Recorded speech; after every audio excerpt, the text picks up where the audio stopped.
আছে উস্তাদ। নাই উস্তাদ, আপনার কাম আপনি করেন, কি দিয়া কি করে উস্তাদে আল্লাহ জানে। কি টুপলা বানাইয়া উপরে উঠতাছে, আল্লাহ জানে ধরা খেয়ে যায় নাকি। দিনে দুপুরে উঠতাছে, ধরা খাইলে তো একবার বানিয়ে লাগবে। আমার কি, আমি তো নিচেই আছি। আল্লাহ, এই ভোর দুপুর বেলা এই কামটা করতাছি, ধরা যেন না খাই। ধরা খাইলে তো আমার পাড়ায় চ্যাপটা করে লাইব, ও তো নিচ থেকে দূর দিব। আমি কুড়াটা উস্তাদের কাছে দিয়া আশেপাশে আবার দেখি কেউ আর আহিনি, কারণ বাঁচানো ফরজ।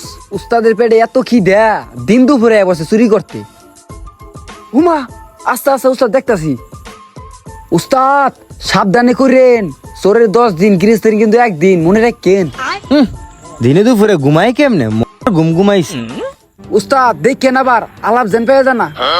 যাক, ফাঁকে আস্তে আস্তে কামটা সাইরা ফেলাই। আল্লাহ আল্লাহ রে, যদি একটু জ্বালা আলাপ পাইয়া যায় তাইলে তো আমার রক্ষা নাই। তাড়াতাড়ি করেন।